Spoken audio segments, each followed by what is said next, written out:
Thank you so much, hama dzangu.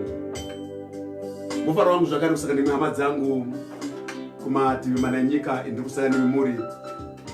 Panguva ino yekuparidzwa kweevhangeri yaKristu Jesu, tinotenda kuti mazuva ano kupedzisira hakuna chimwe chasara chiri nani kunze kwekuparidza Kristu Jesu.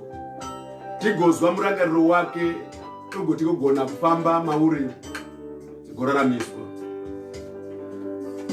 Nekuti zvinotikoshera kuti zvizive nekuzviita.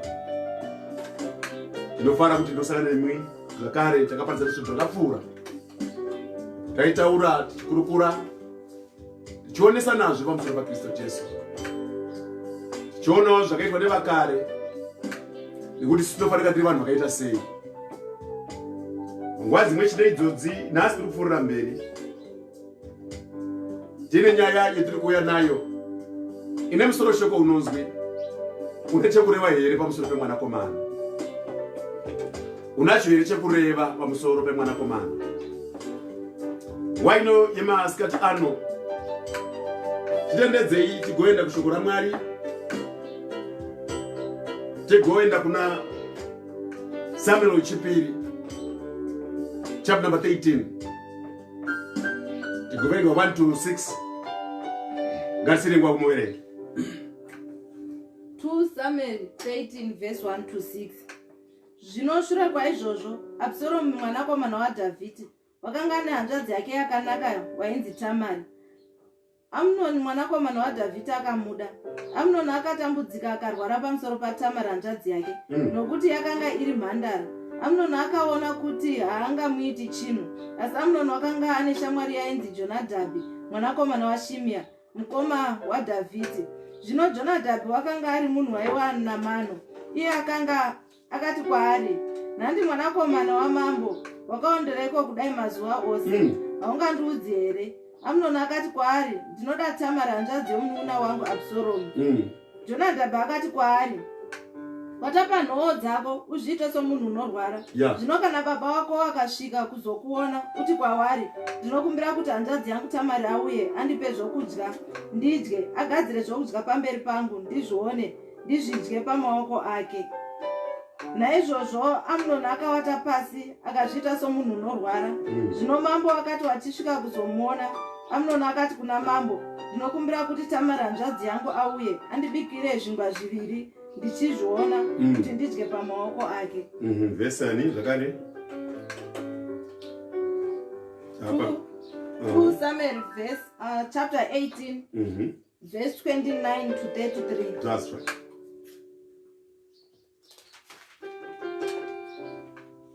That's right.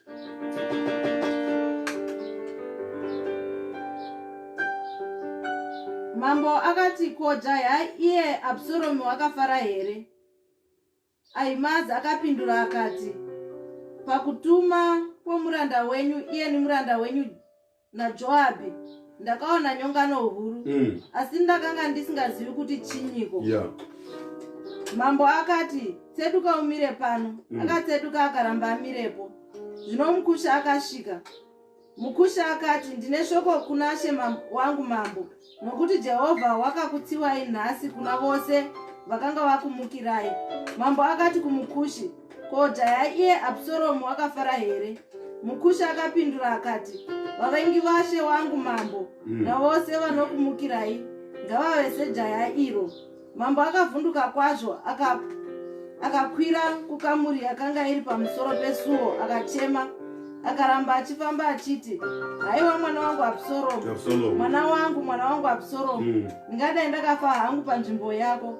Haiwa Absalomu, mwana wangu. Muchiri papo rega yenyu verse number 1 yacho ya 18 omwe chete, verse number 1 2 3.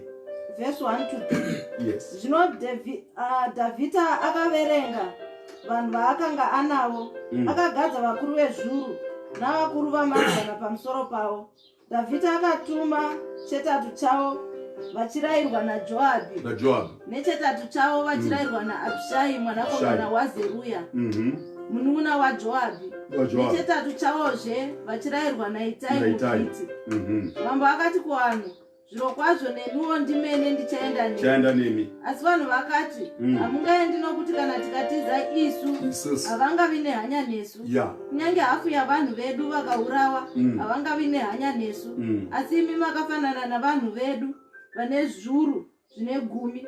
Naizvozvo zviri nane kuti mugare makazvigadzira kuzotibatsira muri muguta. Mwari aripafadzi kwere mushoko rake. Ngativerenge kupesera kuna Mabasa 5 verse number 30. Mabasa 5 verse number 30 chete.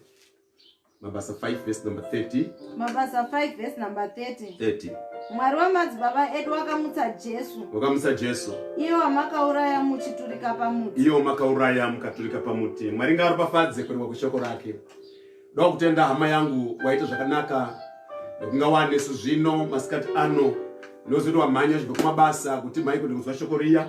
Kana kuti pane zvaungochita zvimwe zvasiya zvino zvaikosha, asi wakoshesa nguva ino. Ndoda kutenda Mwari akuitire zvakanaka, ngaaripafadze mweya wako, ngaakuitire zvakanaka. Nguva ino tine nyaya iyo tapamusoro shoko tataura pano, kuti une chekureva here pamusoro pemwanakomana. Nyaya iyi yakatirebei, asi ndaedza kuti tiidimbure tiunganidze pamwe chete pamusoro pezvo kuti igogona kunzwisisika. Pane nyaya yauya pano hama dzangu, iri kuratidza kuti panga paine umwe musikana akanga ari mwanakomana waDhavhidha. Munomuziva kuti wanga aine madzimai akanga akati wandei. Saka mukati mavo manga muine vana vemadzimai, asi vese vari vana vaDhavhidha. Shure maizvozvo panoparidza pane mwana akanga aripo ainzi Tamari anonzi akanga akaumbwe zvakanaka, akaberekwa zvakanaka, ari mwanasikana anga akanaka pachiso. Naizvozvo asi una brother yake yanga ino amwe mai, asi vese vari vana vaDhavhidha. Tamari waiberekwa na Absalomu. Tamari na Absalomu vaiberekwa pamwe chete, vese vari vana vaDhavhidha. Asi pano anozi Amunoniwo zvakare anga ari mwanakomana waDhavhidha, asi asiri wamai mwe chete naTamari. Saka panapa anozine Bhaibheri. Naizvozvo uyu murume akanga aripo, akanga achizi Amunoni, akachiva hanzvadzi yake. Noti makore iwayo wairora hama yako. Wanga usikarori munhu wese wangoona murodi, wangoona wabva kuti wadi kuti ndimise kumba kwedu, ausagona kumisa pakitchen. Waifanira kuti uite make sure kuti ihama yako. Ndo chikonzero paya mukazovereka kumashure, munozwa kuti izvo murume aizi Jacob wakazi enda kuana sekuru uende kunotsvakira mukadzi. Meaning uende kotore mwana wehanzvadzi yamai, uende kotora iyeye. In other words, ena nokotora mainini, ngoti mwana wehanzvadzi anowa mainini. Saka inotora mainini wako ave mudzimai wako. Saka ndemazuva iwayo kana mukazoona paya murume anoizwa iye Abraham, paya Sara ihanzvadzi yangu aitoreva chokwadi, yanga itori hama yawo chaiyo, yanga iri hama yake, yanga iri hanzvadzi yake nekumwe kutaura. Nemashoko iwayo Bhaibheri riri kutionesa pano. Zvino murume uyu anonzi akada hanzvadzi yake, ndobva aratidza kuti haasi kucha ane mastress. Kutaura kwavanhu mazuva ano ane mastress akawanda kwazvo. Aine mastress ndobva paine kouya imwe shasha yakauya shamwari yake, kazi inda kuonda kudai mazuva ano zviri kuku, inda chichi chakunetsa iwe, inda kuonda kudai. Iye anzwa kudaro, kazi achandinetsa achina kukura inyaya yekuti ndiri kuda Tamari inini. Ngazoda Tamari asi nozi wakanga aine mano, ari kutaurwa mashoko aya akanga aine mano.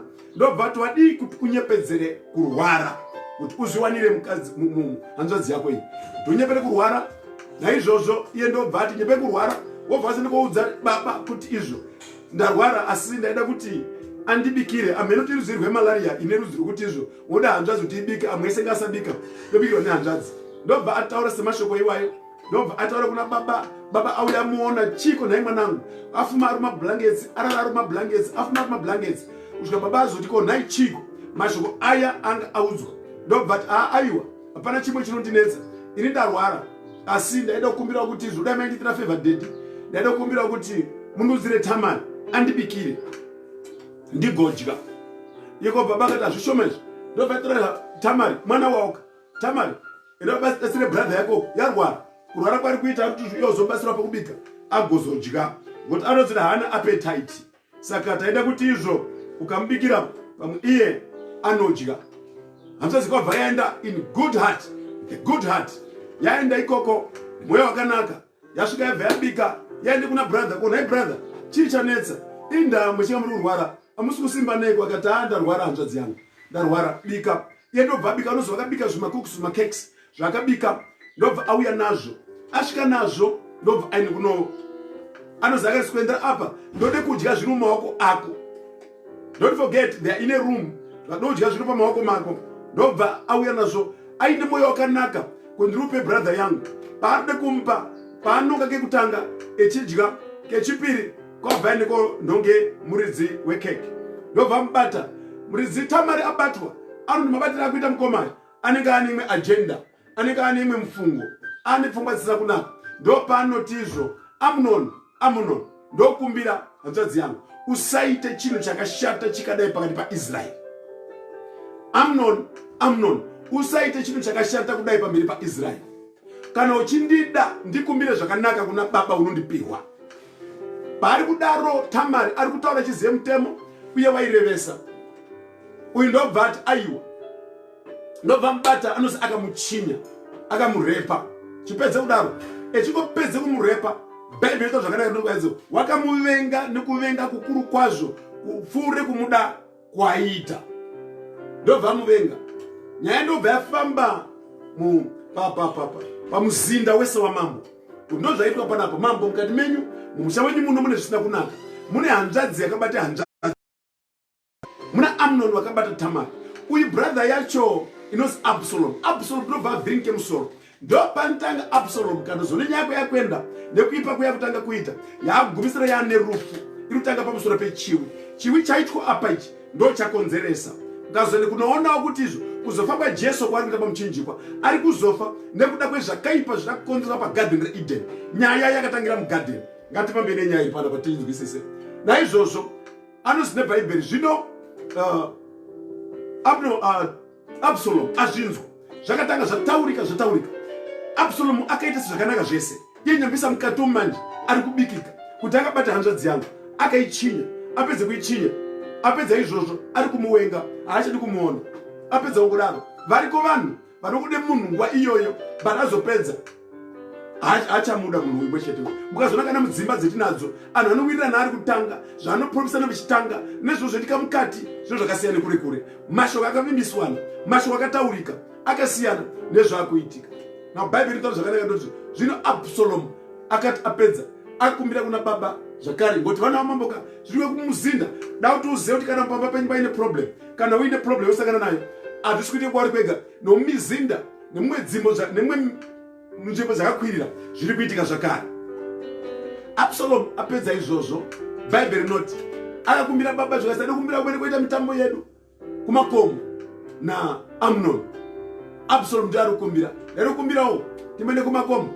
Baba azvinzwa ukazi hazvina basa endai zvenyu. Saka vane machinda anochengeta. Ukazoona mumizinda yamambo vana vamambo chaivo vane vakomana anozi machinda anochengetedze vanakomana vamambo. Hamufambi vese vese.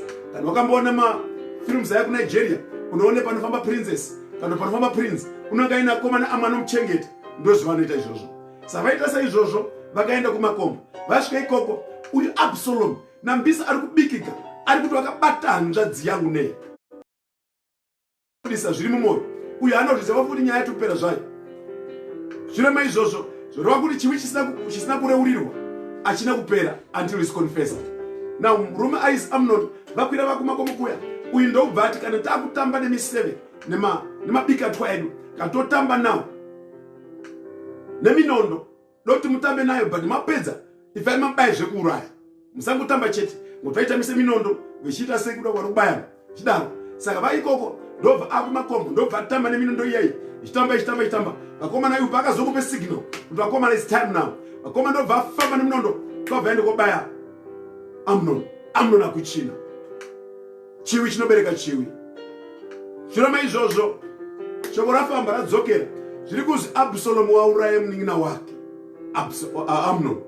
Ndozo kuna mambo kwabva agumbuka kwazvo akati pana padyiri rinopisa pano mumuzinda wamambo riri kuita zvakadai izvi mumuzinda wamambo ere. Uyu Absalomu ndobva atiza ndobva aende kunyika iri kure kwakaende kunogara ichitiza chitema achitizwi chinokonfeswa ndobva atiza ndobva aende kunogara ikoko kuzosvika time David ari kushushikana kunyange mwana atiza aende kunyika iri kure asi David akasara echishushikana echitambura mwana ari kumuda asi zvakaita nemwana haasi kuzvida zvakaita mwana haazvidi asi mwana ari kumuda. Dai zvakanyadini dai mwana wakanyakaita chakaipa chakadini unokuzoti as at the end of the day unozwa imi attachment power of attachment inoramba iri mauri. Mwana wangu ndinomuda zvangu kunyange wakanditadzira zvangu asi mwana wangu. Naizvozvo murume uyu anozizvo Absalom agara ikoko akaenda Geshuri aenda kunogara Geshuri agareko for some time ndobva azozi umwe mukadzi akanga arimo angangangwara kwazvo munzvimbo muna anhu akangwara kuongwara kwacho unovhundusa ndobva aende kuna mambo wabva aende kotaura nyaya yake yakaende kotaura ine parable way ari taura ine parable way mambo ndobva ati muri kunyatso kureva chiko mambo anozwisisa ndobva azozi ndimi mambo imini mwana wenyu muri kufunga nezvemwana amuchida rugare mafunga nezvemwana zvemafunga nezvemwana maakudodai mwana wangu auya but mwana wangu asiri kuuya nekuti mambo makasunge moyo madiniko kuti mwende kotore mwana ndobva azitumbire shoko mwende kutotore mwana kwakubva auya but mambo obva ati kunyange auya ngaagare pamhiri pane imwe hama haasviki pano handidi kumuona anozizvo Absalomu wauya akapedze 2 years asikaoni mambo asikazivi chiso chamambo. Absalomu agumbuka ndobva azopedza ndobva azinikopise bhari yese yanga iri mumunhu ndobva ati izvo nechikonzero chekuti izvo handisi kuona chiso chamambo zvaide kuona chiso chamambo. Aya mashoko makurukuru aya usagare muchinamato usikazivi chiso chaJesu Kristu. Unofanira kusanganidzana naye mukunamata unofanira kusanganidzana naye mushoko rake shoko rake rinofanira kuwane kama newe anoti handina kuona mambo ndode kuona chiso chamambo. Absalomu adaro kubva ipapo ndopakaita manyongori David nemwana wake ndobva atange kunetsana. Pane zvino zvinoitika mudzimba mumisha metinogara kuti izvo munenge muine kakusawirirana kakusabatirana kakusanzwisisana kounoshaya kuti kuri kubva nekupiko. Saka ndiyo tsika yake unounze ruvengo pakati pevanhu. Romanozizvo David ndopari kuzi time zvino yakazoti yasvika David wabva azomutora auya pamuzinda wamambo. After 2 years kwabva atora kwabva auya David uyu Absalomu asvika but Absalomu paari kusvika echiuya pamuzinda ari kuita tsika isina kunaka. Ari kuti vanhu paakuuya pagedhi ramambo iye ndo paari kugara. Vanhu vari vanoti apinde mukati kotongera mhaka dzavo namambo. Iye waibvunza kuti izvo mhaka yenyu ndeyechiko imini. Iye obva ati izvo mhaka yenyu obva ati muda kubvise chiko kuna mambo obva ati obvise makwai mai obva ati bvisai 1 chisiyai panapa nyaya yenyu yatopera tatokutongera chidzorai kumba kusvika mambo akuti anhu achasviki kunobako nyaya dziri kuzana nini nemwana wandakabereka. Saka mambo akabva atanga kuite that furiousness kusvika Israeri yadivhaidhika. Amwe vanhu vakumira naAbsalomu akumira nemwana. Madivision emunoona mudzimuri madivision emunoona mumakereke madivision emunoona munyika chaimo madivision emunoona in different continents anoti amwe anomira vakadai ambo chivimba neuyu achivimba neuyu hazvina kutanga nhasi zvakatanga kare kare. Panapa tiri kuona zvakare division yatanga. Vamwe vanhu akufarira David akuda David ari kwaikuti avana David kure kure atigone kuenda kumwe kuno akuti mwana wacho Absalomu unonge anotonga netsitsi anotonge zvakanaka vese vangoitirawo zvakanaka naAbsalomu angakumirana naAbsalomu. Saka masoja akuti madivision mai kusvika mambo Solomon azobuda pauma kusvika atenderera nemarenje noti mwana warura pamba apachagariko. Variko vanhu vanoti nemhuri dzavo nevana vavo kunyange mwana wake ari kwaari haatengeri mubereki wake chekufuka haapasi mubereki wake nemubereki wacho haafoneri mwana wake. They don't talk together. havatauri vese, havataudzani. Kune kakuvengana mwanasikana naamai havataudzani. Hazvina kutanga nhasi, zvakatanga kare kare. Ndada kubvunza uriko, mune ukama here wakadini kuba kwakaberekwa? Munowirirana here imini? Munonzwanana here? Kana musikazwanani, mhosva ndeyechii? Zvirema izvozvo, David wasodzoka kumuzinda. Ndo pari kuzi zvino hondo yakatanga. Pese pendatsanangura pesa number 13, 14, 15, 16, 17. Iko zvino taku 18. Zvino ndo pari kutanga hondo. Tairenga zvino kuti David mwana arura still. Ari kupenga atoni vamwe vana veIsraeri nemasoja ake, iye no Absalom. Vane masoja ake ari kumutera. But ane masoja ari kumutera. David une masoja ake ainawo. Adzoka muzinda wake. Wanga ambobuda David aende kutenda nerenje rese. Tichaiona next time ya iyoyo. Ndichakaitika pakani kutendera nerenje rese. Zvirema izvozvo, murume anozi David adzoka ndobva atora chetatu, a third of his army. Ndobva ape magenerals ake mairi matatu. Itazwana Itaya ndo abuda, ana Abishai ndo ari kubuda, ari kuzvina komana kudai muende. Endai moorwa, ndo peta unogumira tiri nhasi. Endai kuhondo. Kana maende kuhondo, endai moorwe hondo iyo. Paradzai vanhu vese vakamira nemwana wangu. Asi musaite mistake yekundiurayira mwana wangu. Muna David mune kakushushikana karimo. Mwana wangu wakatadza, asi kutadza kwake kwakaita andaida mwana wangu afe. Naye munorwe hondo, asi marwe hondo, mubate yari mupenyu, muuye naye mudzoke naye pano pari mupenyu. Vanhu ndo pano David akati, ndiri kutendeni kuti mwana wangu ndo muda ndakwenda weikoko. Ndakwenda weikoko. Ndakuya. Makurukota ese vari vatatu nemagenerals ese akati azviti amugone kwende kuhondo. Imi chisarai kuno kuguta, isavone kunorwa. Zvemataura mambo tazvizwa. Nekuti imimi munokunde about 10,000 of us. Muri mega, because you are the head. Ndiyo mutungamiri, you are the head. Munofure 10,000 of us. Mukanouraiwa ikoko, tinosara nani. Better you stay in the city. Mambo ndo basara. But mambo wasari muwiri, but moyo wake uri kuhondo. Mwana wangu Absalom ndo nyaya yake iyoyo. Mambo ari kucheme kuti mwana wangu Absalom anorarama here. Kuhondo kwaendwa. Nyambisa nyaya yese iyi. Iri kumirira Mwari ari kudenga. Absalom arumirira Jesu Kristu. Jesu Kristu wakatakura zvakaipa zvedu isusu. Noti Mwari haadi chakaipa. Mwari waiti panga kutarisa Jesu ari pamuchinjikwa. Ndo chikonzero Mwari akamufuratira pamuchinjikwa. Zuva rikasviba. Noti wanga atakura zvakaipa. Mwari atakatarisa kuna Jesu. Jesu anomuda mwana wake. Asi zviri muna Jesu Mwari haazvidi. Muna Jesu mane zvitema. Watakure zvakaipa zvangu zvese. Nokuti muimba anoti watakura kuipa kwangu, kusiri kuipa kwake. Achema. Mambo ari kukashamadzika, ari kunetseka mari. Saka ndoita sei nemwana wangu?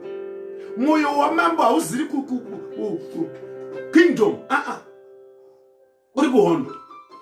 Jesu ari panyika panapa, moyo waMwari wanga usiri kudenga, wanga uri pano. Waitere mwanakomana wake omwe chete omwe Jesu Kristu. Aone pane hondo yakayokuzorwa naJesu Kristu kuti agone kundidzoreredza kuna Baba.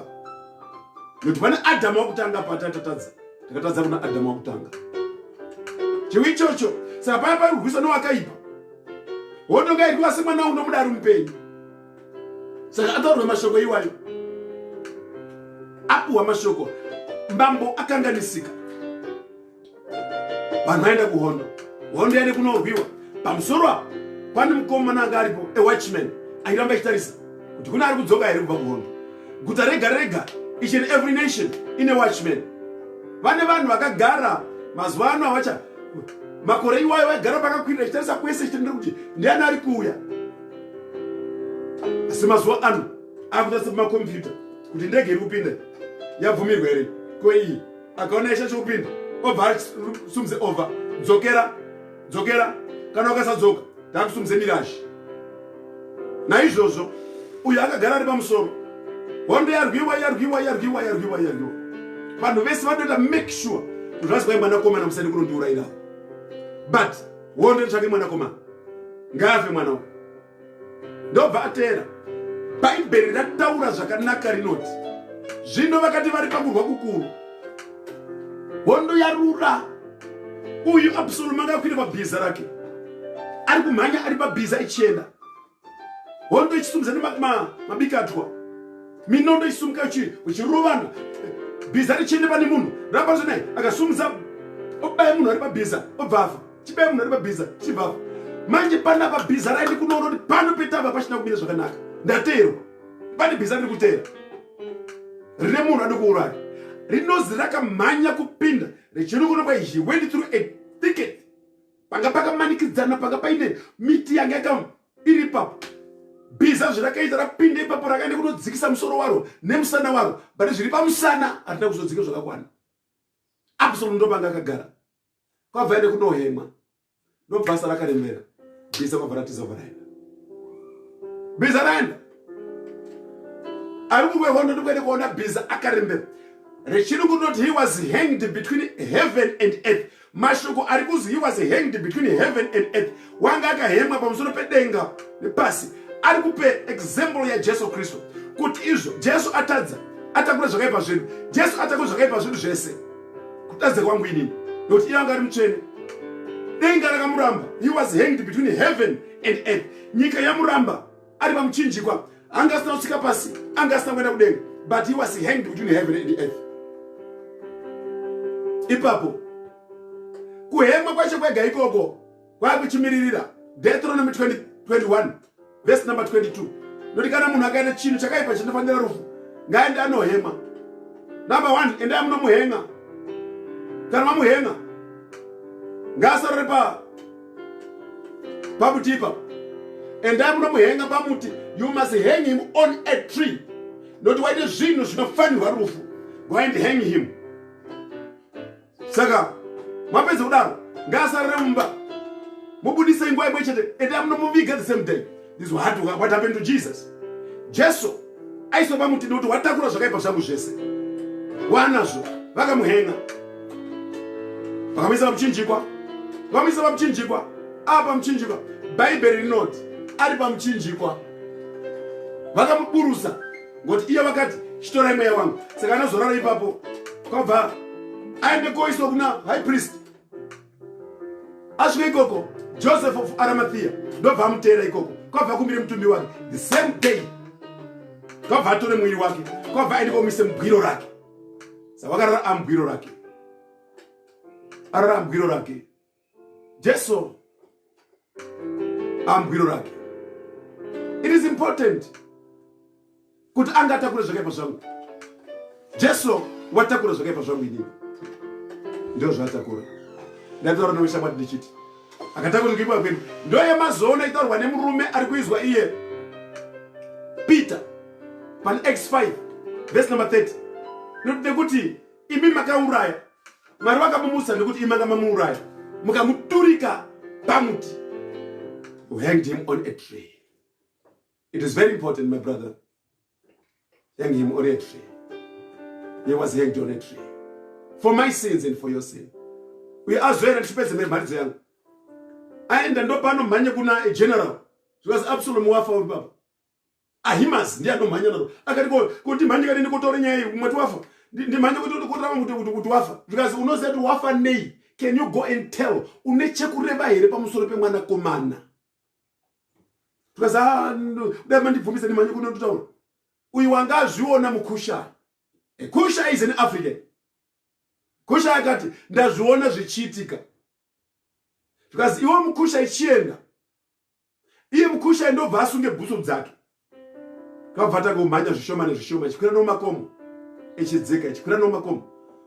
Uyu Ahimasi akati ndiende kani, ndiende kunotaura nyaya iyi. Abantu kune vanhu vanokara kutaura nyaya dzevasina kuziva. Une chekureva here pamusoro pemwanakomana? Une chekureva here pamusoro paJesu Kristu? Une chekureva here pamusoro paAbsalomu?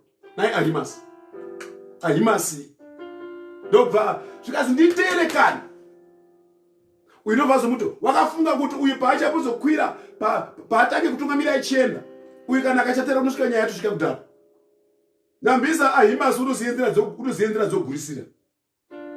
Uibakira nomakoma ichidzika itorenzera iyo neyo chifamba nekoko. Paakazokozi chienda Ahimas speed echijambe makwenzi kudai.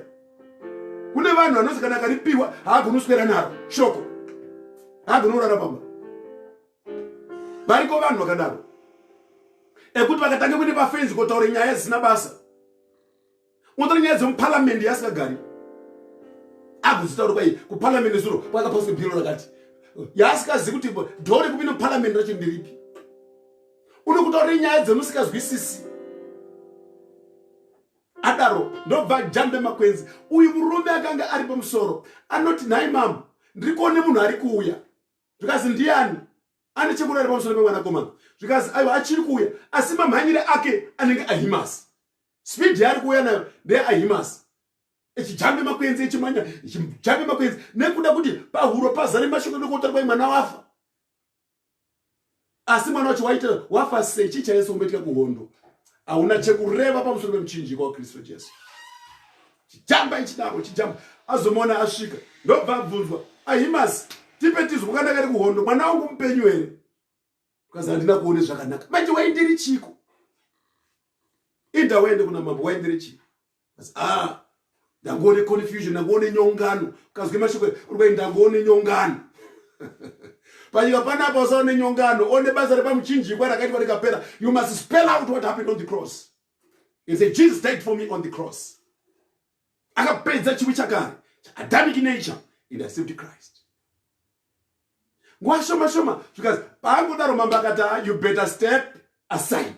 I like that.